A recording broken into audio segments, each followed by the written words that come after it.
How can you call a scarce world a world where 30,000 plants can be edible? And if you don't want to use the 30,000 because the potential, we have already know 12,000 of them. How can we say we're living in a scarce world? No, we don't. Definitely not. So when your mindset becomes scarce, everything around you is need, and you are scared of not having enough. And there's an anthropologist that wrote a book called Against the Grain that I would strongly recommend any one of you to read this book. You know, because the invention of agriculture and the cultivation of grains create the empires and government that control us. Because grains can be counted, controlled, and you can be addicted to them.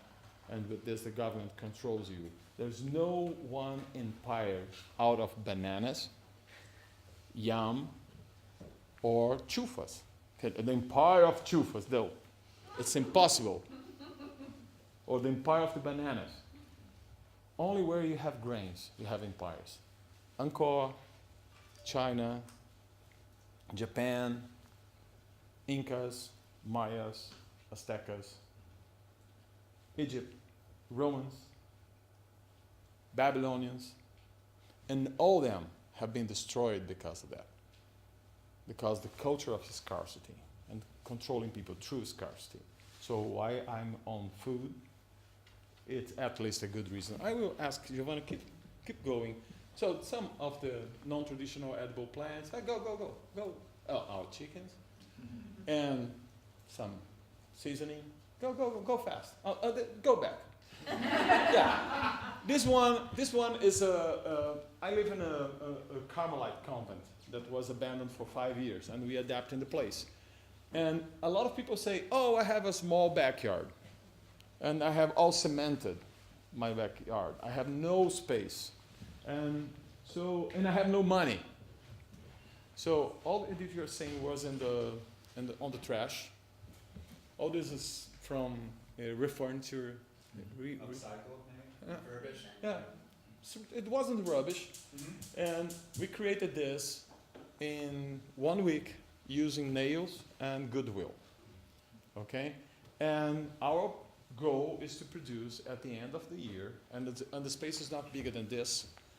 It's more or less like this. And we hope to produce at least 500 kilos of food out of this place by our experience, because we used to have a 300 square meters backyard from where I said we are nerds. So we have this master degree, PhDs and all that we weighed all this. We had 4 tons of food out of 300 square meters. And this is published. It's not a lie. And we put in our backyard in that time 42 tons of organic waste a year. So we also challenged the problem of garbage and rubbish, as you say here. When you start cultivating, it's obvious that you need to cook and to prepare and to add value and more value and more value to the things that you're cultivating. And we do this, for example, I hope we have some pasta. You've seen those pasta colors? You know, all natural colors from our garden. So we are adding value and health to make the pasta making. You know, this on beetroots and this from different edible plants, saffron and tomatoes. Fantastic pasta. Yeah, delicious too. I look at your mom. Yeah. Isn't that fantastic? And you know, made by young people, no trained, no professional cooks. She's 15, the other is 20, and they have this small local business called Pão das Meninas, girls' bread. You know? This is a small local business. And with no food police after us, because we have no we respect all the laws, but we are a bunch of anarchists. So we don't care about what the government says we can do or we don't do. We do, and there's this, and we have a lot of fun doing that. So, let's talk about community. There's a lie, another lie, that we can be self-sufficient. We are not self-sufficient. Our species is a neo-social species. We depend on one another. We are not like lions or like, oh, lions are more or less like that, but we are not tigers or rhinos.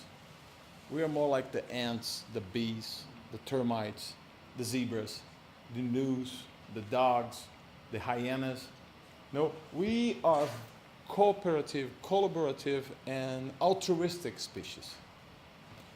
This is the way we have evolved. And there's a lot of evolutionary science proving this. We didn't evolve because we learned how to compete, but to cooperate. Look at us. Our skin is not strong. We can't see well during the night. We smell badly, and we smell bad too. Ask the animals; they don't like our smell. So, and we're fragile. Any chimpanzee can be stronger than the stronger man that we can have. So we have no nails, we have no cover, and why we are here? And we want the saber tigers and mammoths and all that. We have destroyed them because we know how to cooperate. And our siblings, I say, our filhotes. Children? Yeah, our children takes 12 years to be ready, instead of a zebra that can be on its feet in 5 minutes. 12 years.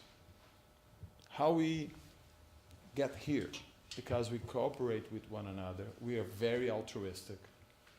For example, if you go to Africa, men take care of the vegetables and women take care of the cattle and the kids.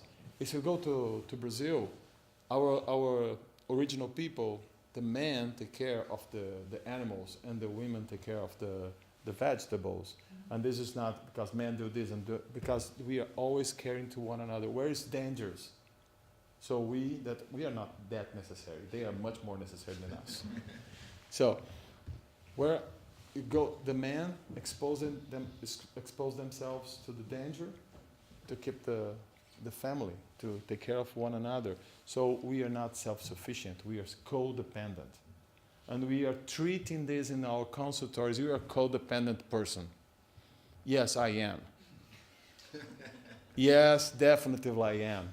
I depend on my community. I depend on the people that I live with. And we can laugh. These are the girls that after pizza night, this is the end of the work. When you end the day like that, it's totally different to work in a factory. And we are in the center of the Industrial Revolution, where the word job was created. I don't know if you know that. Job was created here in Birmingham. The word job is something that you do to have a wage. Because before that, we used to work to have something that we need. Our house, our food.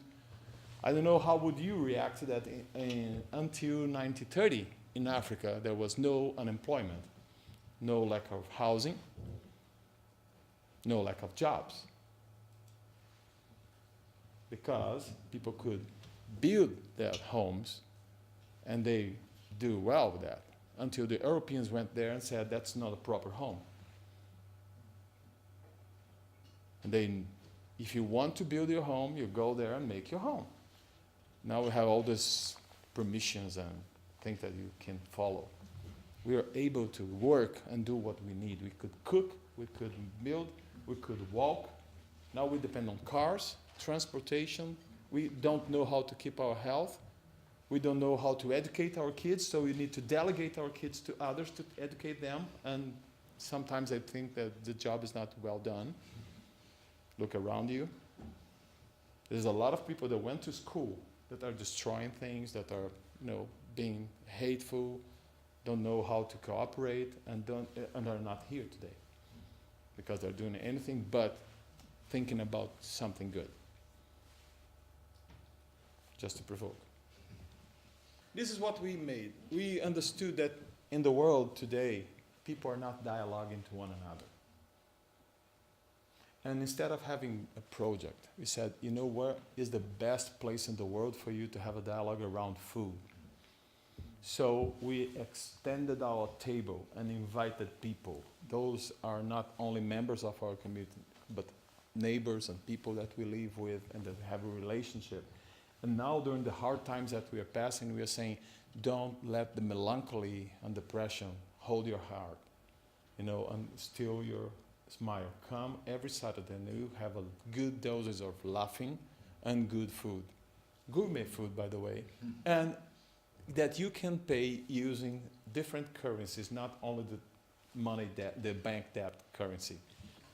Complementary currency. Since I arrived here 2 days ago, I'm listening something more than all, that there's a lack of money.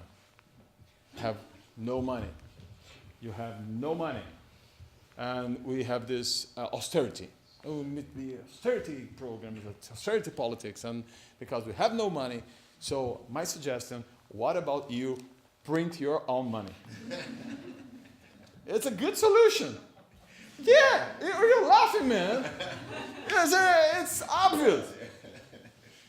What was used as a currency during the Egyptians' time? They didn't have any coin, any metal. They used clay bars. You know what this is?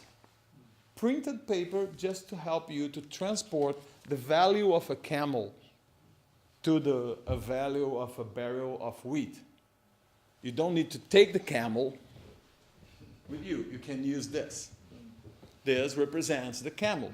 Would you mind if we need someone to help us at the garden in Summerfield to help with something, like moving something?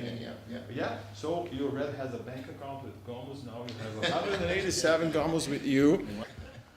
Now he has money in his hand. In our context, he can buy artisan bread, organic vegetables, clothes in our thrift store, kombucha, if you don't know what it is, it's delicious. And ours is the best in the world. And you can buy kombucha, you can buy art classes, math classes, pasta for soup.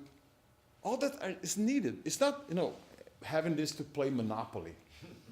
This is not monopoly, it's a real money that we have to transport value and create an economy around us. So, if we have a crisis, print your money. This is our market. In this, we use formal money. It's a complementary money, so we're not abolishing the other money. We're just using we are using this money for what's underused, overproduced, or abundant. So we are giving value to things that we do not value. For example, have you ever thought about the economic value to an employee in a factory? Imagine a group of employees, Imagine that they never have been trained to go to use the toilet by moms. Would be a mess, huh? Or say good morning, good night, thank you, stay in the line. Who taught this to you? Your mom. And to not steal and to respect the other. It's moms. Who is giving economic value to that? And what is the most valuable thing you have in your life? Your kids. It's the most valuable thing I have is her. And what are the people, the trained and the professional people that receive the worst wages? Teachers. Compared to what the guy in the bank receives. And he's taking care of something that has no value, that's just printed notes. And who's taking care of your kids? Do not have the dignity. And you can't imagine how much a teacher receives in my country. It's a little bit above the minimum wage. A little bit. This is not fair. These most important people in the world are taking care of the most important thing in your life, that's your kid. So we're not valuing. So use this money to value this. Let's end with this. Is in Portuguese, if you have more than what you need, build a bigger table, nor a highest wall. This is something that's very important when you start believing that you live in an abundant world. And because communities are not self-sufficient in itself, it's very rare for communities to be self-sufficient. We need other communities that have other skills, that have other abilities, that produce other things. So we need currencies to transport the values between communities and between people. And sometimes I want bread, but I don't want tomatoes. Or tomatoes. Depends. Tomatoes. Here, tomatoes. Or potatoes. Okay. I don't want that day. I want pasta. So it's better to have something that I can convert into pasta, or into potatoes, or into tomatoes, or into bread, creating more economic activity. So we value time, we value things, and we value community. And why we do what we do? Because we believe we live in an abundant world that, yes, we can live with much less than what we have. And yes, we are a species that depend on one another. We're not self-sufficient. If you want to be self-sufficient, open a bank.